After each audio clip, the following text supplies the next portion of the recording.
አንድ እንትን ብቻ ጥቅስ ብቻ ወስደ ገደላቸው ብቻ የሚለውን እንትን አትበል። ህፃናቶችን ለመገደል ምክንያት ያስፈልጋል ብለሽ ታምኛለሽ? ማለት ለምን እንዳለ እኮ ምክንያት አለው አይደል? ያብራራል። ጥቅሱ ብቻ ግደላቸው ብሏል። ግን እዚህ ቦታ ላይ ምንም ምክንያት የተቀመጠ ነገር የለም። ግን እንትን ማለት ለሌሎች ሲያደርጉ በፊት እና ምን ለመሰለሽ ህፃናትን ልጅ ለመግደል ምንም ምክንያት አያስፈልግም። ህፃን ልጅ ምንም አያውቅም። ጥፋትም የሚታሰብበት ነገር አይደለም።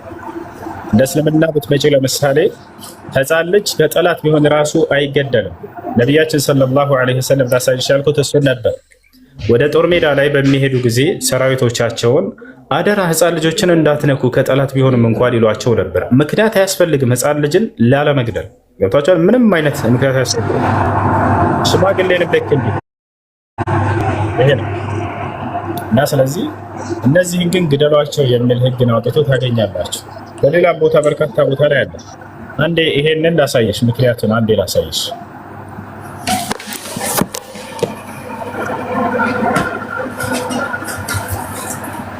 ይሰማኛል። ሞናት የሚረብሽ ቦታ ነው መሰለኝ ያለች። ይሰማኝ ነው ቃል በርዝጋ።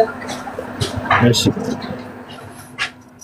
አንደኛ ሳሙኤል ምዕራፍ 15 ቁጥር 3 ላይ እንመልከት። ምን ይላል እዚህ ቦታ ላይ? አሁንም ሄደህ አማሌቅን ምታ፣ ያላቸውንም ሁሉ ፈጽመህ አጥፋ፣ አትማራቸውም፣ ወንዱንና ሴቱን፣ ብላቴናውንና ሕፃኑን፣ በሬውንና በጉን፣ ግመሉንና አህያውን ግደል ይላል። ያው እግዚአብሔር ምን እያለ ነው? የሰራዊት ጌታ እግዚአብሔር ብሎ ነው የሚጀምረው። ሴቶችን፣ ሽማግሌ፣ ሕፃናቶችን ግደሏቸው እያለ ነው እዚህ ቦታ ላይ ማለት ነው። አሁን እዚህ ምክንያቱ ምንድነው ብለን ከጠየቅን ከአንድ ጀምሮ ምክንያቱ ይነግርሻል። ሳሙኤልም ሳኦልን አለው በሕዝቡ በእስራኤል ላይ ንጉስ እንድትሆን እቀባህ ዘንድ እግዚአብሔር ላከኝ። አሁንም የእግዚአብሔርን ድምፅ ስማ ይላል። የሰራዊት ጌታ እግዚአብሔር እንዲህ ይላል፣ እስራኤል ከግብፅ በወጣ ጊዜ አማሌቅ በመንገድ እየተቃወመ ያደረገበትን እበቀላለሁኝ። አየሽ፣ እግዚአብሔር ምንን አስቦ ነው ህፃናቶችን እንዲገደሉ ያዘዘው ብለን ከላይ ስናይ በቀለኛ ስለሆነ ነው እግዚአብሔር፣ ቂመኛ ስለሆነ ነው እግዚአብሔር። ወተሻለ አይደለ? እበቀላለሁ እያለ ተናገረ። አሁንም ሄደህ አማሌቅን ምታ አለ። እንግዲህ እነዚህ አማሌቃውያን ምን አጥፍቶ ነው ከተባለ ምን አጥፍተው ነው ከተባለ ግብፃውያኖች ማለት እስራኤላውያኖች ከግብፅ በወጡ ጊዜ እዛን ጊዜ በፊቱን ከዓመታት በፊት የነበረውን ቂምና በቀል ይዞ ያንን ነው እግዚአብሔር ለመበቀል የበቀል ፍላጎት ስላለው በቀለኛ ስለሆነ እንጂ አይደለም። ለዚያም የሚገርመሽ እዚህ ቦታ ላይ እንዲገደሉ ያዙ ጊዜ ሴቶችን፣ ህፃናቶችን ግደሉ ካለ በኋላ እንስሳቶችን ሁሉ ግደሏቸው ይላል። በበሬ ላይ ህግ አውጥቷል። በሬን ግደሉት፣ ግመልን ግደሉ፣ አህያን ግደሉ። አህያ ምስኪን ራሱ ህግ ወጥቶበታል ግደሉ ተብሎ። ይሄንን ከዓመታት በኋላ ያለፉ ህዝቦች ለምሳሌ አባትሽ አንቺ አጠፋና የአባትሽን የልጅ ልጆች እግዚአብሔር ግደሏቸው አለ። ለምን ሲባል ያንቺ የአባት ቅድመ አያታቸው እኔ ጋር ቂም ነበረውና በቃ ከኔ ጋር ተጣልተዋልና ብሎ ይናገራል። ተሻለ አይደል? ይሄ አይደለም ከአምላክ ዘንድ ለሰው ባህሪ ራሱ የማይመጥን ነው። አንድ ሰው ካጠፋ ያን ያጠፋውን ሰው ነው አይደል ሄዳችሁ የምትበቀሉት እናንተ። እግዚአብሔር ግን እንደዛ አይደለም እያለ ነው። ከዓመታት በፊት ያጠፉ ሰዎችን በእንደዛን ቂም ይዞ የልጅ ልጆቻቸውን ሄዶ ገደላቸው። ለምን ሲባል እነዚያ ሰዎች እስራኤላውያኖችን ጎድተዋቸዋልና። በቃ ምን ያገናኘ ነገር የለም። በቀል እንደሆነ አንዴ እሱ በደንብ ላንብብና እንትን እላለሁ። የሴቶቹ ይቃጠሉበት ያሉትን ምዕራፍ ንገረኝ እስቲ አንዴ በደንብ ላንብብና ለመመለስም እንዲመቸኝ ማለት ነው። እሺ አብሽርሽ። አይ ኦሪት ዘሌዋውያን ምዕራፍ 21 ቁጥር 9 ኦሪት ዘሌዋውያን ምዕራፍ 21 ቁጥር 9 ምዕራፍ 1 ቁጥር 9 ምዕራፍ 21 ቁጥር 9 21 የሴቶቹ ነው አይደል? እሱ ሴቶቹ ይቃጠሉ ያለበት ቦታ ነው። ምዕራፍ 21 እሺ ኦኬ።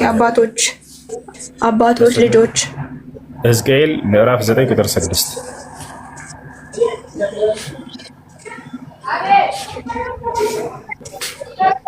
እሺ አመሰግናለሁ። ተመልሼ እገባለሁ። እሺ በደምብ እንትን ልበለው ነው ማለት ነው። እሺ ሰላም ነው። እሺ አመሰግናለሁ። ሰላም ነው። እንዴት አመሰግናለሁ። አለን ይመስገን። አሁን ያነበብካቸው በሙሉ ከምንድን ነው የተጻፈው ነው ያልከኝ? ከመጽሐፍ ቅዱስ። መጽሐፍ ቅዱስ ማን የጻፈው? መጽሐፍ ቅዱስ ማን እንደጻፈው አይታወቅም። መጽሐፍ ቅዱስ አይ ነው ማን እንደጻፈው ሳይሆን ለምሳሌ ኦሪት ዘሌዋውያን ብለህ ነው የነገርካል ለልጅቷ ይመስለኛል። ኦሪት የጻፉት በኦሪት ዘመን ያሉት በምን ምክንያት ነው? ለምሳሌ ከብቶች፣ እንስሳዎች እንደዚህ ይገደሉ ምናምን ብለህ ጠይቀሃል አይደል? አንዴ እሱን ጨርሰን ወደ ቀጣይ እንሄዳለን። ረጋ በል ሰከን በል። እሺ አይዞሽ አባቴ ችግር የለውም። አንተ ንገረኝ። ና አንተ ለራስህ አይዞህ ና። ማን እንደጻፈው አይታወቅም። ማን እንደጻፈው አሁን አውጣ። ና ትልቁ ላይ ክፈት መጽሐፍን። ማን እንደጻፈው አታውቅም። እኔ ትልቁ ላይ ስላከከኝ አይደለም። እኔ አሁን እንዴ እንዳንተ መጽሐፍ ቅዱስ ስማኝ። እኔ መጽሐፍ ቅዱስ ይዤ እየተሟገትኩ ክፈት እንጂ እንዴ። እሱን ጨርስና ወደ ቀጣይ። እኔ እኮ እንዳንተ እና ማን እንደጻፈው ክፈት። እኔ አሁን እየጠየቅኩ ነው ያለው። አንተ እኮ ስማኝ፣ እኔ እየጠየቅኩ ነው ያለሁት። አንተ አሁን ዘለ መጽሐፍ ቅዱስን ክፈት እንድትለኝ ሳይሆን እኔ እየጠየቅኩ ያለሁት የጻፈውን አካል። በቃ አሁን እሺ ተረጋጋ፣ ቀስ በል። አሁን አንተ የተነሳውን ርዕስ ቀይሰህ ምናምን ስለመገዳደል ስለ መጽሐፉ መጻፍ ስላነሳ አንተ ባነሳኸው ቀጠልኩልህ። ገብቶሃል አይደለ? አሁን ማን የጻፈው ብለህ ጠየቅከኝ። ማን እንደጻፈው አይታወቁም። አንተ ይታወቃል ካልክ አሁን በማስረጃ ትቀጥላለህ ማለት ነው። ማን የጻፈው መጽሐፍን ማን የጻፈው?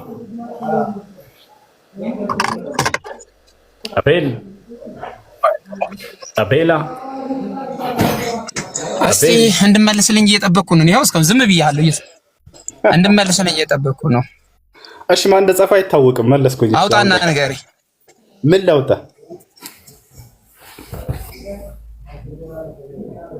ማን እንደጻፈው አይታወቅም። መለስክልኛ በቃ። እሺ ኦሪት ዘሌዋውያን ብለህ ሄድከው። ዘሌዋውያን ማለት ምን ማለት ነው? እሱ ትርጉሙን ንገረኝ እስቲ። ስለ ትርጉሙ አይደለም አሁን ጥያቄያችን፣ ግን ማን እንደጻፈው ይሄ መጽሐፍ አይታወቅም። የተነሳው ጥቅስ አለ እዚህ ላይ ማውራት ትችላለህ። ወንድ ልጅ ነህ ና ወንድ ልጅ ነህ። ስታወራ በነበረችዋ ልጅ በዚያ ጥቅስ ላይ ትቀጥላለህ። ሴቶችን ለምንድን ነው እግዚአብሔር ይቃጠሉ ያለው? አሁን መልስ። ይቃጠሏል አላለቸውም ብሏቸዋል። ካላቸውም እስቲ መጽሐፉን ክፈትና ከጀርባውም አንድ ላይ ላንብብልህ። እኔ አላየሁትም። አይ እሺ ይቃጠሉ አላለም ብሏል። አሁን ላሳየህ ነው። በቃ እኔ ያለ ማስረጃ አላወራም እና ላሳየህ። አንብበው። ያው ጨረሳቸው። እሺ አንድ አንብብ። ቁጥር 9 መጽሐፉ ምን እንደሚል በዛው እየነገረኝ። ቃለ ሕይወት እኮ ነው የሚለው። ቃለ ሕይወት እኮ ነው የሚለው መጽሐፉ። ትቃጠል የሚል የለም ይላል። ቃለ ሕይወት ነው የሚለው አለ። ቃለ ሕይወት አይልም።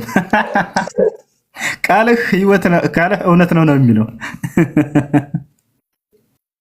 አቤላ ተናዶ ነው የገባው። ገብታችኋል አይደል? ለልጅ ሳስረዳ ጊዜ ማለት ነው። አንተ ትቃጠል የሚል የለም ብሏል። ያው ትቃጠል ይላል። ያው ቃል በቃል ና እንዳትወጣ ሚታ ታድርግ እንዳትሄድ አደረህም። አቤላ ትቃጠል የሚል የለም ስላልክ አንዴ ሴቶችን አቃጥለህ ነው የምትወጣው። የክርስቲያን ሴቶችን ና የጌታ ሰው በጌታ መንፈስ አይደለም ዛሬ የገባው።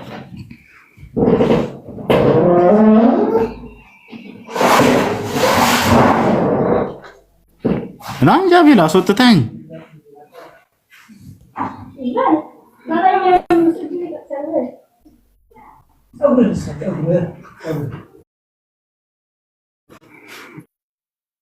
ያለው እኔ መጽሐፍ እዛው ላይ እያወጣው ስለሆነ ነው ሚቱ የመሰለ እንጂ እየሰማሁ ነው። አልወጣሁም ማለት ሴቶች አቃጥ እያሉት እኛ ጋር ኃጢአት ነው።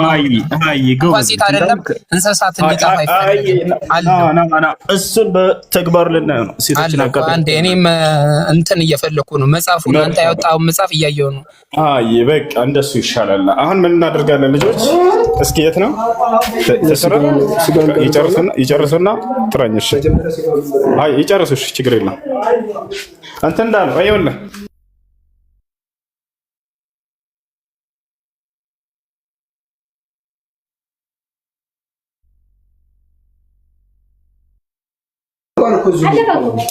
እሺ ልጆች አንድ ጊዜ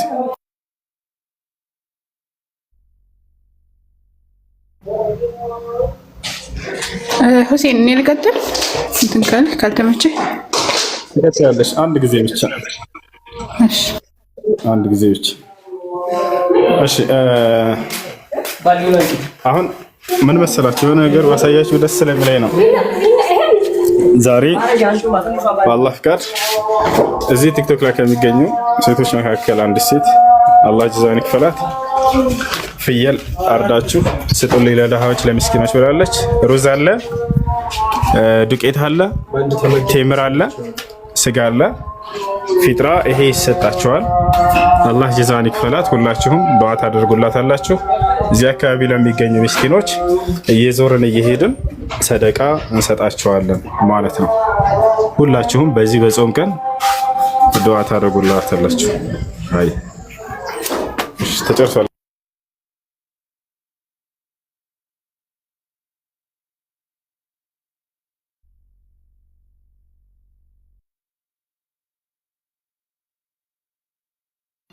ሰላም አለይኩም ወራህመቱላሂ ወበረካቱ።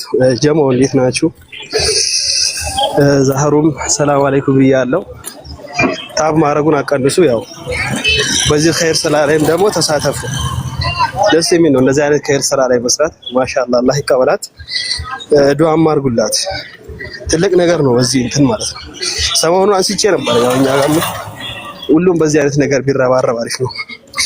ያለኝ አንድ መልእክት ወሳኝ ቪዲዮ ስለፖስትኩኝ ቫይራል አውጡልኝ ተባብራችሁ። ባረካላሁ ፊኩም ጀዛኩሙላሁ ኸይር። እንደዛ አድርጉ እሺ። ታብ ደግሞ አታቋርጡ፣ ምክንያቱም ለላይቭ አሪፍ ነው።